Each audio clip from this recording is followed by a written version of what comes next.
bapak, ibu-ibu, hadirin hadirat, muslimin muslimat, yang besar tak dihimbau gelar, yang kecil tak disebut nama.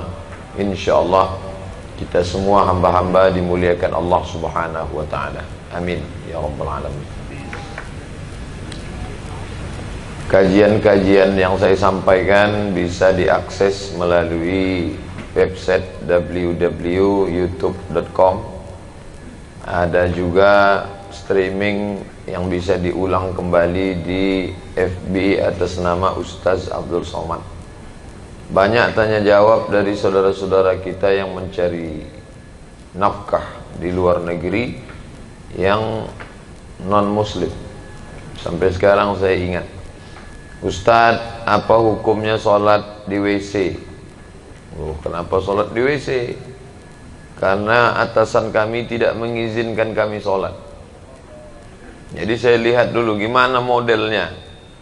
Jadi rupanya yang dia maksud sholat di WC itu ada WC dengan pintu-pintu panjang. Nah, di jalan itu dia bentang sajadah. Tahu arah kiblatnya? Ya Ustaz, saya agak-agak. Tidak ada najis di situ, nampak nyata, tidak.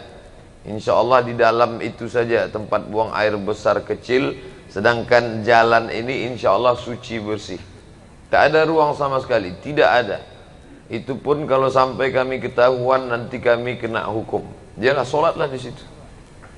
Gimana cara sholatnya? Jangan baca iftitah, langsung Fatihah saja, tidak pakai ayat, rukun-rukun saja. Allahu Akbar. Fatihah, langsung ruku, satu kali tasbih, Subhana rabbiyal azim.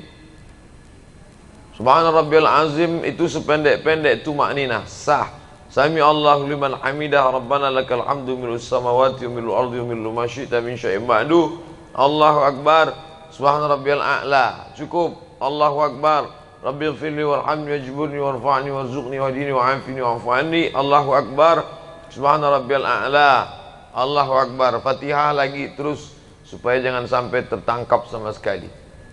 Begitulah saudara-saudara kita itu menyelamatkan akidah di negeri yang tidak membenarkan kalimat Allah dikumandangkan. Jadi begitu saya sampai di sini tadi, kita ramai sholat berjamaah, Masya Allah, masih tinggal di tempat dibenarkan sholat berjamaah, dibenarkan kalimat Allah dikumandangkan. Ada syukur yang besar. Syukur bukan karena masih bisa diberi rezeki, syukur bukan hanya masih bisa mencari nafkah, tapi syukur yang besar adalah ketika kita bisa mencari fid dunya hasanah, fil akhirati hasanah, kita juga bisa berjalan dengan baik. Maka yang masih goncang-goncang, ragu-ragu, berkaca, bandingkanlah diri kita dengan saudara-saudara kita yang masih bisa mengatakan satu hari 5 kali Allahu Akbar walaupun dalam keadaan yang sulit. Pertanyaan yang lain dalam WhatsApp, Ustaz, ya, apa hukumnya kalau saya jamak? Jamak boleh. Zuhur dijamak dengan asar pada waktu zuhur jamak takdim, dilaksanakan di waktu asar jamak takhir. Maghrib dengan isya pada waktu maghrib jamak takdim, dilaksanakan waktu isya jamak takhir. Apa salahnya? Saya jawab, ini jamaknya lain Pak Ustaz. Gimana modelnya? Zuhur, asar, maghrib, isya sekali saja. Boleh apa tak boleh? Oh, itu tidak ada tuntunannya, saya bilang. Mazhab apapun itu tidak ada. Zuhur, asar, maghrib, isya. Gimana kasus yang kamu alami? Saya masuk kerja jam 12. Terus baru boleh keluar jam 8. Otomatis zuhur, asar, maghrib tidak bisa saya laksanakan, maka mesti saya laksanakan di isya. Oh, itu tidak bisa, saya bilang. Man ahdatsa, siapa yang membuat-buat amal ma laisa alaihi amruna, yang tidak ada tuntunan dari kami, fahuwa raddun, itu bid'ah mardud, tak bisa dilaksanakan. Pilihannya dua, Ustaz. Saya sholat 4 itu di waktu isya atau tidak sholat sama sekali. Kalau begitu keadaannya, bagus kamu pilih itu. Karena pilihannya tak sholat sama sekali. Nah, tapi perlu saya sampaikan di sini, jangan gara-gara itu nanti di sini pula ikut-ikutan buat jamak 4 itu jadi satu. 4 in 1 namanya. Memang dia di tempat itu tidak dibenarkan sholat sama sekali. Tidak ada. Kalau kamu mau hidup di sini, cari makan di sini, ikut sistem kami. Kalau tidak, pulang ke sana negeri kamu. Itulah sulitnya. Tapi dalam hatinya yang paling dalam tak dapat dia bohongi bahwa dia mesti menyembah Allah Subhanahu wa taala. Ada kerinduan di dalam jiwanya. Nurani, diambil dari kata nur, cahaya. Hati nurani yang tak bisa dibohongi. Ma'aka fi sadrika, sesuatu yang menyesakkan dadamu dan engkau malu kalau sampai itu diketahui orang. Kerinduan yang dalam. Azan tak dia dengar. Dia tak dengar suara azan. Dia berada di dalam gedung, tapi ketika waktu itu dia lihat, oh, aku mesti mengagungkan Allah. Aku mesti mengatakan Allahu Akbar. Aku mesti berserah kepada Allah. Inna salati wa nusuki wa mahyaya wa mamati lillah. Aku mesti menempelkan kening ini ke lantai untuk bersimpuh, merasakan bahwa aku bukan apa-apa dan bukan siapa-siapa. Aku mesti mengatakan dia yang maha tinggi, aku yang maha rendah. Subhana rabbiyal a'la, maha suci dia yang maha tinggi, sedangkan aku sangat amat rendah, hina, nista, apa-apa, tak ada apa-apa di hadapan Allah Subhanahu wa ta'ala. Tak ada cara lain. Oleh sebab itu, ketika kita masih diberikan waktu, kesempatan, tidak mungkin seluasa sahabat kawan-kawan kita di luar sana, maka ini nikmat yang besar. Nikmat yang paling besar adalah ketika kita masih bisa menjaga iman, karena itu yang akan kita bawa menghadap Allah Subhanahu wa taala. Berapa banyak orang cari makan sampai tak sempat makan. Ini kan luar biasa. Berapa banyak orang sibuk mencari hidup sampai tak bisa menikmati hidup. Ini luar biasa. Berapa banyak orang yang sibuk mencari penghidupan yang singkat ini, sampai kehidupan yang kekal abadi itu tak dapat dia cicipi. Lam yajid irfal jannah, tak bisa mencium bau surga. Walaupun baunya itu sudah tercium masirata 500 alfi sanah, perjalanan 500 tahun perjalanan. 500 tahun perjalanan akan ditempuh, sudah tercium harum semerbaknya, dia jangankan masuk ke dalam, menciumnya pun tidak. Na'udzubillah. Maka ketika kita masih bisa disempat-sempatkan hidup ini, disempat-sempatkan masa bekerja ini untuk beribadah kepada Allah, inilah yang luar biasa. Singkat, pendek, tapi kalau kita salah menyikapinya, fatal akibatnya. Masa kanak-kanak berpindah ke masa remaja, remaja tak lama hilang layu, masuk ke masa tua, tua pun akan berakhir sakit-sakitan, habis itu mati. Itu kalau sempat sakit. Ada yang tak sempat sakit sama sekali, batuk mati kontak, minum kopi mati, kopi Mirna. Iya kalau sempat sakit, iya kalau sempat. Orang yang sakit bukan orang kena azab. Orang yang sakit adalah orang yang sedang mengalami lampu kuning.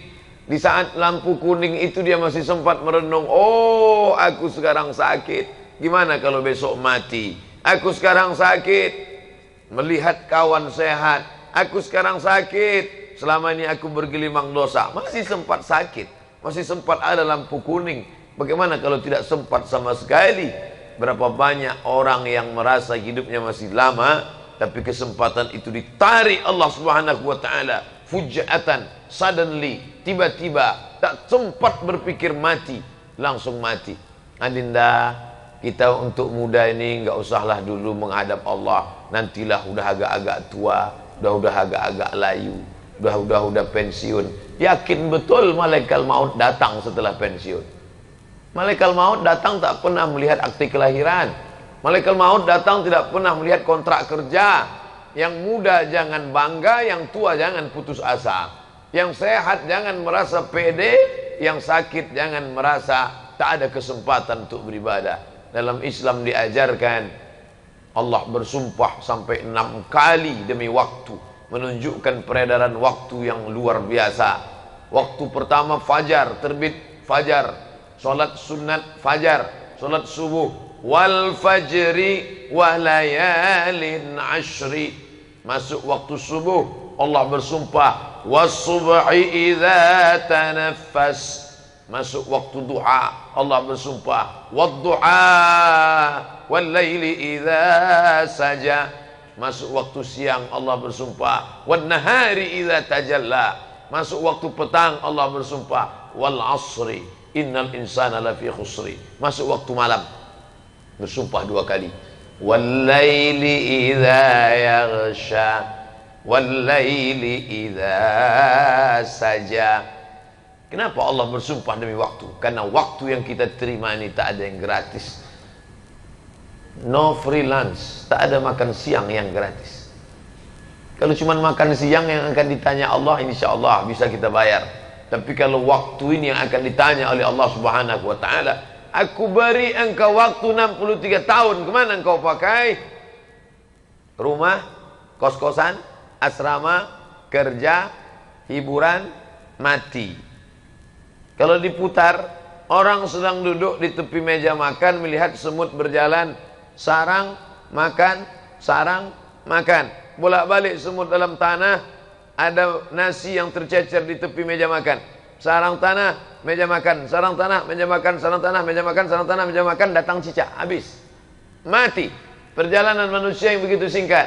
Tempat tinggal, tempat kerja, hiburan. Tempat tinggal, tempat kerja, hiburan. Tempat tinggal, tempat kerja, hiburan. Tabrak, mati. Apa yang akan dibawa menghadap Allah Subhanahu wa ta'ala? Lalu cukupkah salat ini saja? Fa idza tuma'nantum, kalau kamu sudah tenang, ambil air wudu. Tadi saya sebelum naik melihat ada keran panjang. Lelah hidup ini, siramkan air ke wajah, fresh, segar. Bukan hanya tubuhnya yang fresh, bukan hanya kulitnya yang sudah kering kena AC selama 5 jam saja yang fresh, tapi juga fresh jiwanya. Kenapa? Karena saat air masuk ke mulut, keluarlah dosa-dosa mulut, keluar dosa-dosa hidung. Ketika air disiramkan ke wajah, keluarlah dosa-dosa dari kelopak biji mata. Ketika air disiramkan ke tangan, keluar dosa-dosa dari celah jari jemari tangan. Ketika air mengusap kepala, keluarlah dosa sampai ke lubang telinga. Ketika air menyiram kaki, keluarlah dosa dari celah-celah kuku kaki. Hadapkan wajah. Allahumma ja'alni minat tawwabin waj'alni minal mutatahhirin. Aku kotor, banyak silap, banyak salah. Waj'alni min ibadikas salihin. Walaupun aku tak layak bergabung dengan mereka, tapi tolonglah ya Allah, masukkan aku ke dalam golongan hamba-hambamu yang saleh. Angkat kedua tangan, bersimpuh. Bukan di hadapan raja, bukan di hadapan gubernur, bukan di hadapan presiden, tapi sedang berada di hadapan Dia yang dalam satu genggaman kuasanya tercabut nyawa Fir'aun hanya dengan tersedak di tengah laut merah. Dengan satu genggaman kuasanya tercabut nyawa Namrus, hanya satu makhluknya yang masuk ke telinga, bernama nyamuk yang hina, yang tak ada apa-apanya. Innallaha la yastahi ayyadriba mathalan ma ba'udatan fama fawqaha. Allah tak malu menciptakan seekor nyamuk. Katanya Allah, Tuhan itu hebat. Mana ciptaannya? Cuman seekor nyamuk saja. Dengan nyamuk itu dia mematikan Namrus sang raja perkasa. Mati. Kalau raja di raja Fir'aun mati. Kalau raja di raja Namrus mati. Qarun mati, tenggelam dengan hartanya. Aku tak ada apa-apanya di hadapan Engkau ya Allah. Aku makhluk yang kecil, kecil dan hina ya Allah. Allahu Akbar. Di saat itulah kita akan merasakan keagungan kebesaran Allah. Salam dalam keadaan suci bersih. Dari zuhur ke asar kosong, hampa. Tak pernah putus, tak pernah putus, tak ada putus. Karena ketika tegak bekerja itu pun zikir. Kebetulan kerjanya tegak, zikir. Kebetulan kerjanya duduk, zikir. Kebetulan kerjanya memeriksa mesin dalam keadaan berbaring pun juga zikir. Alladzina yadhkuruna Allaha qiyaman. Orang-orang yang tetap berzikir mengingat Allah qiyaman, tegak, wa qu'udan, dalam keadaan duduk di depan komputer, depan laptop, depan perusahaan, di depan macam-macam sarjana engineering, mesin, apa keahlian, semuanya sama di hadapan Allah Subhanahu wa taala. Allazi yadhkurullah, alladzina yadhkurunallah, mereka tegak, qiyaman, qu'udan, duduk, wa ala junubihim, semuanya tetap mengingat Allah Subhanahu wa taala. Maka Nabi SAW beristighfar, wallahi demi Allah, inni astaghfiru ila rabbi wa atubu ilaih, aku beristighfar kepada Allah mi'ata marrah, 100 kali sehari semalam. Ini hadis muskil, problem. Kenapa Nabi beristighfar, bertaubat 100 kali sehari semalam, padahal dia maksum, tak berdosa, padahal dia diampunkan Allah Subhanahu wa taala. Kenapa beristighfar sampai 100 kali sehari semalam? Orang beristighfar karena berzina, orang beristighfar karena minum khamar, orang beristighfar karena ghibah, gosip. Dia tak pernah gosip, dia tak pernah khamar, dia tak pernah berzina. Kenapa dia beristighfar 100 kali sehari semalam? Ternyata Nabi beristighfar bukan karena dosa-dosa besar itu. Dia beristighfar ketika hatinya lalai sejenak. Hati lalai karena sibuk dengan pekerjaan. Astaghfirullahaladzim. Saya Pak Ustadz tidak bisa berzikir karena saya bekerja melayani orang banyak, harus ngomong. Ya tentu tidak zikir di mulut, tapi hatinya tak putus. Saya tak ingin gara-gara ini nanti mulut berzikir sampai memaksakan yang tak semestinya. Nanti kawan nanya, gimana masalah pekerjaan kita di sana? Astaghfirullahaladzim. Oh, enggak. Bukan itu yang saya maksud. Karena makna zikir itu, zikir, ala bi dzikrillahi tatma'innul qulub. Dengan banyak berzikir, hati menjadi tenang. Mulut menyebut, hati mengingat. Yang paling bagus connect antara keduanya. Mulut menyebut, hati mengingat. Subhanallah, subhanallah, subhanallah, subhanallah. Mulut menyebut, hati mengingat. Tapi andai tidak bisa satu saja, mulut tidak menyebut, hati tetap mengingat. La ilaha illallah, la ilaha illallah, la ilaha illallah, la ilaha illallah, la ilaha illallah. Andai mati dalam pekerjaan itu, mati dalam keadaan husnul khatimah.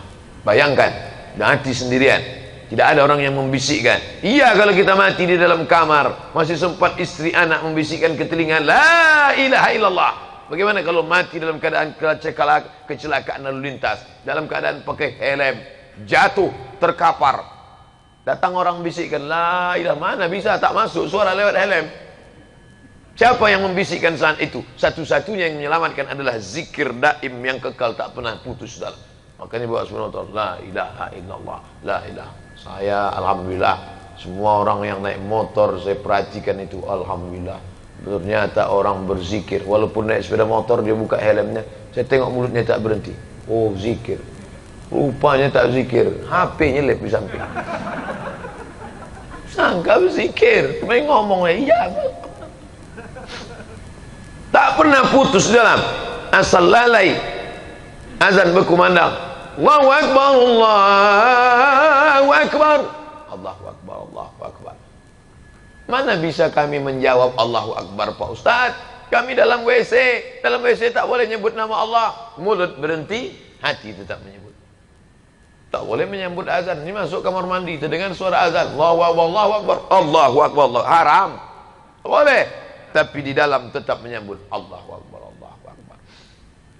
Artinya apa? Setan masuk bukan lewat tapak kaki.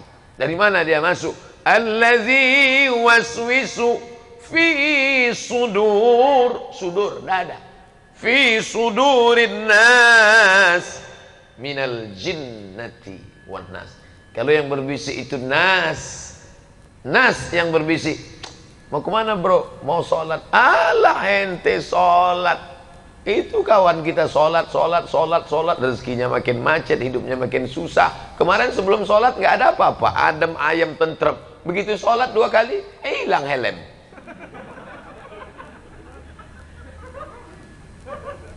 Ingat, ada orang yang tak pernah sholat, tak pernah puasa, tak pernah zakat, tak pernah sedekah, tak pernah zikir.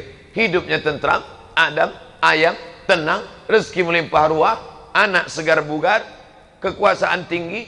Dia bukan sedang dapat rezeki, tapi dia sedang dipermainkan dengan istidraj.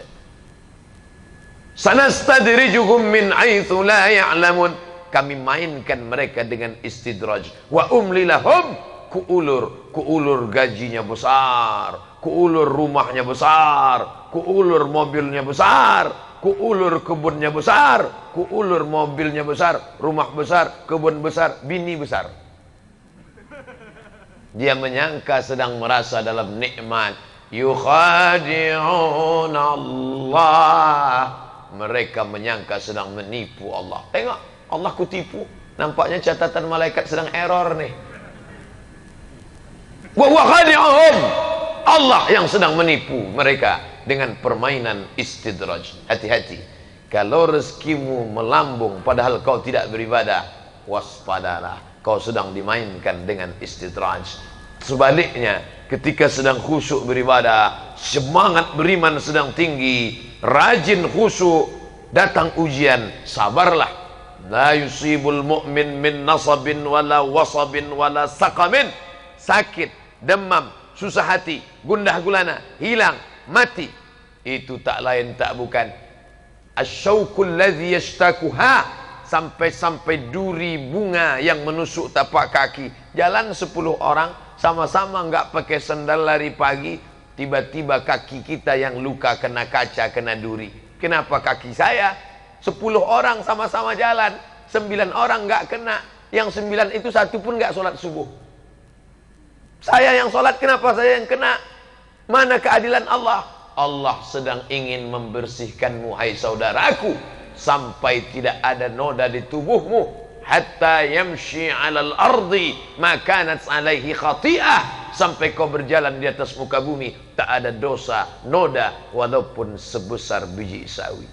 Husnuzan kepada Allah. Kami jalan tadi 10 dari pagi. Kawan itu yang tadi malam mabuk, yang tadi malam dugem. Dugem itu artinya duduk sambil gemetar. Kok aku yang kena ya? Introspeksi diri. Mungkin Allah ingin membersihkan aku. Dia sayang sama aku. Dia tak ingin aku mati menghadapnya dalam keadaan membawa dosa. Maka dibersihkannya aku sebersih-bersihnya. Sedangkan yang tadi itu kenapa hidupnya Adam ayam saja? Mungkin dia buat baik dan Allah balas kebaikannya. Semua orang yang buat baik di dunia dibalas Allah. Walaupun pemabuk, walaupun peminum khamar, walaupun pezina. Pezina, mabuk, pulang ketemu fakir miskin, dia ambil 50.000 sambil mabuk. Ini kau ambil, aku kasihan betul nengok ente. Dibalas Allah langsung di dunia. Kehidupannya tenang di dunia, nyaman, lancar rezekinya. Loh, kenapa Allah balas di dunia? Supaya di akhirat dia tinggal masuk neraka jahanam. Begitulah keadilan Allah Subhanahu wa taala. Buka dalam kitab fikih sunnah Said Sabiq bab wakaf. Orang kafir kalau dia bersedekah langsung dibalas Allah di dunia. Supaya apa? Di akhirat tinggal merasakan khalidina fiha abada, kekal selama-lamanya dalam neraka jahanam. Ramainya solat ini sampai solat maghribnya tadi 4 kloter. Saya seumur hidup baru ini nengok solat maghrib 4 kloter. Biasanya paling banyak 2 kloter habis. Ini sampai 4. Entah ada lagi kloter kelima, wallahu a'lam. Apa yang membuat pemuda-pemuda Islam ini semangat luar biasa? Ada ilmu di dalam. Orang yang tak berilmu takkan dia datang. Itu orang sudah ramai solat, kamu nggak solat, nyantai aja. Solat nggak solat sama aja kok, podo sami mawon, sem-sem. Ngapain solat? Si anu solat, aku nggak solat, sama aja. Tak ada ilmu di dalam. Oleh sebab itu bekali ilmu. Siapapun ustadz yang datang di sini pengajian, datang. Yang penting waktu kosong luang datang. 4D. Datang, duduk, dengar, diam. Datang, duduk, dengar, diam. Ngantuk-ngantuk sikit diampuni Allah Subhanahu wa taala. Tapi alhamdulillah dari ujung ke ujung saya tengok semuanya segar. Tadi saya nanya, kemana kita Pak Ustadz Henry? Kita ke perusahaan Epson namanya. Oh, paling-paling karyawan tuh capek, ngantuk semua nanti. Ternyata segar. Entah ibu-ibu di sebelah tak nampak karena pakai ini. Tapi saya husnuzan semuanya. Maka berilmu. Tapi pengajian, saya cuma sanggup menyampaikan pengajian sampai 7.20. Selesai ini 10 menit kami menuju Masjid Baitur Rahman, pengajian di sana di atas puncak bukit. Nanti selesai itu baru pulang ke penginapan. Ini sampai 7.20. Begitu singkatnya pengajian. Maka pengajian itu hanya sebagai membangkitkan semangat lewat telinga. Tapi jangan lupa yang akan ditanya nanti, inna sam'a, pendengaran, wal basor. Basor itu penglihatan, maka membaca.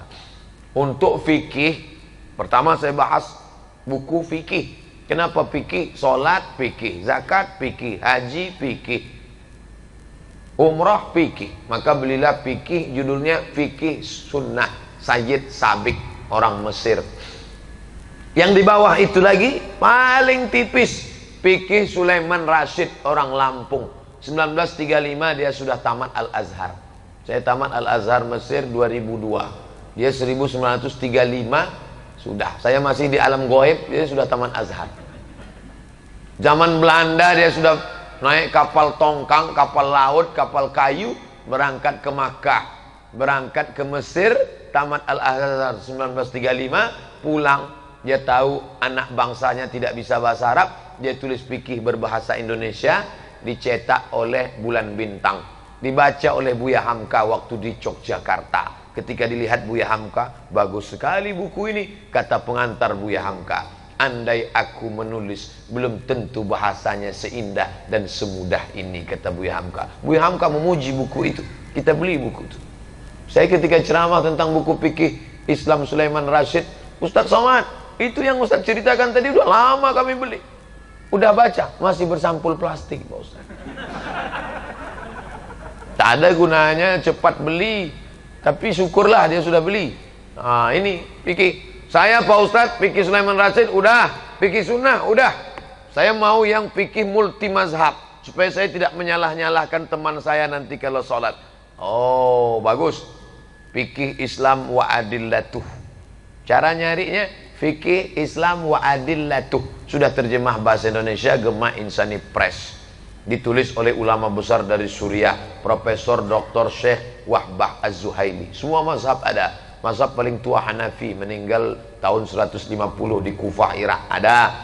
Yang kedua Maliki, meninggal 179 di Madinah, makamnya di Baqi, ada. Yang ketiga mazhab Syafi'i, meninggal 204, meninggal di Fustat, Mesir, ada. Yang keempat mazhab Hambali, meninggal 241 di Baghdad, Irak, ada.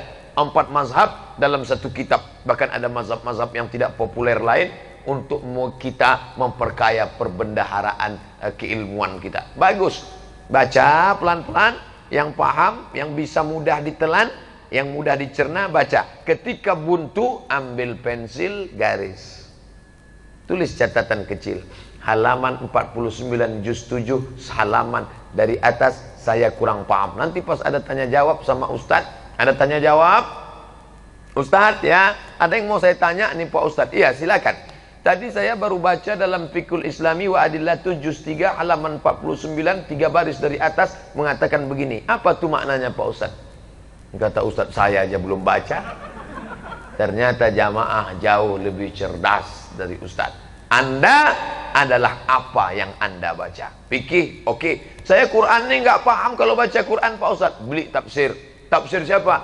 Tafsir Buya Hamka, namanya Tafsir Al-Azhar. Dulu Tafsir Al-Azhar itu lapuk, edisi lama, tidak menarik, usang, kolot. Sekarang dicetak dengan sampul yang baru, diselaraskan bahasanya, bagus, indah. Saya suka. Ulama favorit saya Buya Hamka, seorang ulama yang tidak hanya pandai ceramah, tapi juga dia pergerakan. Itu tafsir dia tulis dalam penjara. Di era Orde Lama dia fitnah. Hamka, kamu penjahat, mau membunuh presiden, mau menggulingkan konstitusi. Penjara, subversi. Masuk dalam penjara, 4 tahun di penjara. Bukan sebentar, luar biasa. Orang di penjara stres, orang di penjara depresi. Buya Hamka di penjara, keluar satu tafsir, Tafsir Al-Azhar. Jangan heran kalau membaca buku Hamka, kita seolah-olah hanyut. Apa kata orang yang sedang baca novel Tenggelamnya Kapal Panderwick? Ustadz, ketika saya baca novel itu, seolah-olah saya yang sedang berada dalam kapal itu Pak Ustadz. Bergoncang rasanya. Begitu novel itu saya tutup, baru saya sadar, rupanya saya sedang diangkut. Begitu hebatnya sastra Buya Hamka. Begitu juga dengan tafsirnya, menarik kata-katanya. masuk ke dalam hati. Yang dari mulut ke mulut juga sampainya, yang dari hati ke hati juga sampainya. Penulis buku yang menulis dari otak ke mata sampainya. Makanya kadang kita baca buku itu hanya sampai di mata. Apa bukti buku itu sampai di mata? Nah, itu buku sampai di mata namanya. Apa bukti ceramah sampai di mulut? MLM, mulut ke mulut, multi level marketing. Maka ketika dia berubah menjadi action, menjadi amal, berubah dari telinga masuk ke hati, bangkit ke semangat ibadah. Dari mata masuk ke hati, bangkit ke semangat ibadah. Tak paham, tanya. Apalagi zaman sekarang tak perlu bawa buku, buku dalam bentuk PDF. www download. Kalau kitab Arab gratis, orang kita agak pelit sedikit. Begitu mau di download, wani piro, kirimkan, langsung kita dapat PDF, baca. Masuk masjid, ambil wudhu, naik ke atas, duduk di saf pertama, buka HP. Teman dari belakang udah suuzon, dia cepat keluar, disangka mau zikir, main HP dalam masjid. Begitu dia dekati, astagfirullah, aku sudah suuzon. Rupanya kawanku sedang baca tafsir Al-Azhar. Dia pun buka tafsir itu baru aja 2 menit. Sebelumnya tadi main game juga. Begitu dia tengok ada yang datang, gak apa-apa. Sebagai pemula, membangkitkan semangat. Komunitas kita yang sudah baik ini, ingat, az-zi'bu, serigala, hanya memakan al-qasiyah. Siapa itu al-qasiyah? Kambing yang melarikan diri dari jamaah. Lihatlah bagaimana serigala mengintai dari bawah pokok kayu. Dia tengok segerombolan bison dengan tanduk yang tajam menyeberang sungai. Dia tidak akan terkam itu bison. Dia tahu perutnya akan tercabik-cabik, ususnya akan terburai kalau dia terkam bison yang ramai. Tapi begitu dia tengok seekor bison memisahkan diri minum, maka dia pun menyerang. Dia ramai-ramai. Yang dia serang pertama kali adalah tenggorokan. Kenapa tenggorokan? Ini tempat bernapas. Begitu dia serang dengan cengkraman kuat taringnya, tumpah darah, napasnya bocor, mati seekor bison yang besar. Tanduk tak lagi berfungsi, mati. Gara-gara apa? Memisahkan diri dari jamaah. Jangan sempat pisahkan diri dari jamaah. Berjamaah subuh, berjamaah zuhur, berjamaah asar, berjamaah maghrib, berjamaah isya, berjamaah tahajud, berjamaah. Ada undangan, hadirilah tabligh akbar lengkap dengan zikir bersama Al-Mukarram Ustadz Arifin Ilham. Nah, ini saudara-saudara kita yang pakai jubah ini datang jauh dari Az-Zikra. Kalau mau ngundang Ustadz Arifin Ilham, dengan mereka inilah kontaknya. Jangan sampai nanti nyesal. Kena siapa? Dulu saya ada hadir. Aduh, kenapa Ustadz nggak ngasih tahu? Hadir ramai-ramai, datang. Ustadz Arifin Ilham paling pandai merebut, merenyuhkan hati manusia. Dosa kita kepada Allah, ya Allah, meleleh hati jamaah. Ya Allah, kamu nangis tadi kenapa? Gajiku belum turun. Bukan karena itu kita menangis. Kalau itulah yang kita tangisi, betapa naifnya kita. Naif Pak Ustadz, iya. Saya nggak naif Pak Ustadz, jadi slang. La ilaha illallah. Ceramah Ustadz pun dimain-mainkannya juga. Betapa kita tak ada harganya di hadapan Allah Subhanahu wa taala. Ramaikan majlis tabligh akbar, pengajian di mana-mana. Kita berada di simpang jalan. Baru saja SMS kawan datang mau nanya, ikut kita pengajian malam ini. Oke, my friend, I am coming, mas bro. Nggak lama sesudah itu datang kawan. Jadi kita kongko-kongko malam ini kan. Waduh. Wa nafsi wa ma sawaha, demi jiwa dan penciptaannya. Fa alhamaha fujuraha, dosa, judi, khamar, zina, wa taqwaha, ngaji, zikir, tabligh akbar, berada di simpang jalan. Kuatkan aku ya Allah. Ya muqallibal qulub, wahai engkau yang membolak-balikkan hati, sabit qalbi, kokohkan hatiku ala dinik, dalam agama. Sekali tidak, katakan tidak. Gimana? Jadi kita ke karaoke? Tidak. Ayolah, jangan ngaji-ngaji terus seminggu sekali. Sekali tidak. Tidak. Kami yang bayar. Iyalah. Begitu cepatnya hati itu berpaling. Yusbihu mu'minan, paginya beriman, wa yumsi kafiran, petangnya kafir. Jangan heran, itu dulu pas pertama kali sampai di Batam orangnya baik, sopan, ngaji. Tapi sekarang keadaannya gimana? Fir'aun. Yusbihu mu'minan, paginya putih beriman, wa yumsi kafiran, petangnya kafir. Berjamaahlah dengan orang-orang yang istiqamah, tetap bersama, baca buku. Kalau dengan memegang tasbih menguatkan hati, pegang tasbih, subhanallah, subhanallah, subhanallah. Kalau dengan ikut majelis zikir ini makin kuat hati, ikutilah selama dia masih ahlu sunnah wal jamaah. Tapi kalau sudah masuk khawarij, masuk syiah, masuk kebatinan, masuk cukup pejamkan mata menyatu dengan Tuhan manunggaling kaula Gusti, bukan ajaran Islam. Alaikum bisunnati, ikuti sunnahku, solat berjamaah. Nabi tak pernah meninggalkan solat berjamaah sampai akhir hayatnya. Ketika dia disiramkan 5 qirbah air kulit kambing yang dijahit, disiramkan ke wajahnya. Ketika dia terbangun dari pingsannya, as-salah, as-salah. Nabi ketika bangun dari pingsan tidur yang panjang, as-salah. Orang kita kalau lama pingsan, apa yang dia bangun? Ayam penyet. As-salah, as-salah. Salat berjamaah. Sekarang ada orang tak salat berjamaah, malu dengan Nabi sallallahu alaihi wasallam. Wa adkhilnal jannata ma'al abrar. Masukkan kami ke dalam surgamu ya Allah. Salat berjamaah tak pernah. Salat di mana? Di rumah. Salat di mana? Di kamar. Salat di mana? Di kos-kosan. Padahal masjid dekat. Laki-laki yang soleh salatnya di masjid. Laki-laki sholat di rumah, laki-laki solehah. Adik-adik saya, karyawati, pegawai perempuan yang kalian sekarang sedang dekat dengan lelaki, pertanyaan pertama, sholat. Jauh berjalan banyak dilihat, lama hidup banyak dirasa, lama jadi ustadz banyak yang curhat. Ustadz, kehidupan saya sekarang gak ada kurangnya Pak Ustadz. Mobil mewah, rumah besar, perhiasan gak ada yang kurang. Suami saya baik, anting-anting, rantai, gelang kaki, sampai gigi saya pun emas. Tapi saya tak merasakan kenikmatan indahnya rumah tangga Pak Ustadz. Kenapa? Suami gak sholat. Gara-gara dulu salah fit and proper test. Pilihlah yang sholat. Gimana saya tahu dia sholat Pak Ustadz? Ini kan selesai ini habis isya, ini kan jamaah turun. Nah, ini teropong lah dari jauh. Mana AA tadi yang sholat? Akhirnya engkaulah yang kupilih imamku dunia akhirat. Rupanya kawan itu, itulah baru sholat dia yang pertama. Tapi hatinya tulus, bersih, dikabulkan Allah doanya.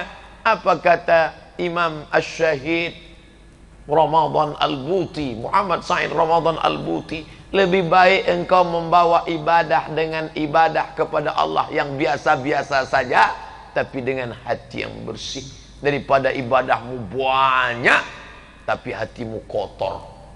Alhamdulillah Pak Ustaz. Ini biasanya melegitimasi orang yang malas sholat sunat. Alhamdulillah Pak Ustaz, saya memang tahajud saya selama ini 2 rakaat aja cukup, tapi hati saya bersih. Yauma la yanfa'u malun, hari itu tak ada gunanya harta, wala banun, tak ada gunanya anak, illa man atallaha, kecuali orang yang datang menghadap Allah biqalbin salim, hati yang selamat. Ustaz Somad, ya, anak gadis saya sedang dekat dengan lelaki. Jangan kasih pacaran Bu, enggak. Cuman anak saya nanya, gimana ma ini orangnya? Wajahnya gimana? Saya lihat dari wajahnya ada tanda-tanda kesolehan Pak Ustaz. Primus, pria muka soleh.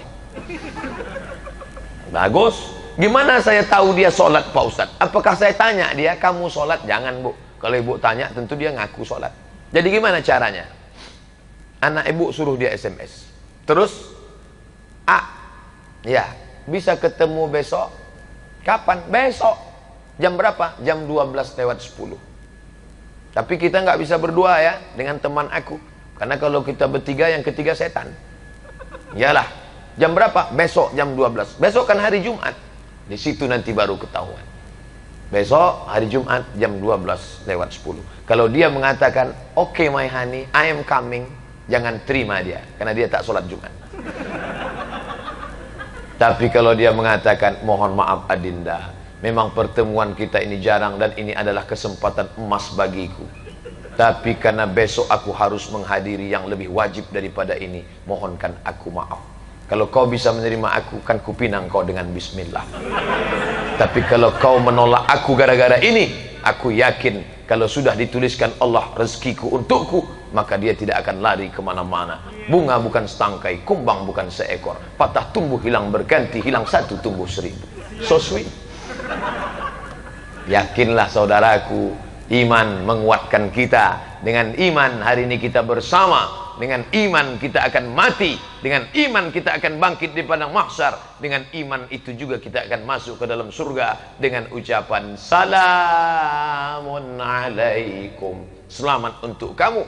Tibtum, kalian sudah buat baik. Fadkhuluha khalidin. Mudah-mudahan kita termasuk yang masuk ke dalam surga itu insyaallah. Amin ya rabbal alamin. Allahumma khtim lana bi husnil khatimah. Tutup umur kami dengan husnul khatimah. Wala taqtim alaina bi su'il khatimah. Jangan tutup umur kami dengan su'ul khatimah. Allahumma ahyina bil iman. Hidupkan kami dengan iman. Wa amitsna bil iman. Matikan kami dengan iman. Wa akhrijna minad dunya ma'al iman. Saat keluar dari dunia ini, jadikan kami keluar membawa iman. Allahumma ja'al akhira kalamina inda intihai ajalina. Jadikanlah ucapan terakhir kami saat ajal kami tiba. Nanti yang terakhir keluar dari mulut kami adalah la ilaha illallah.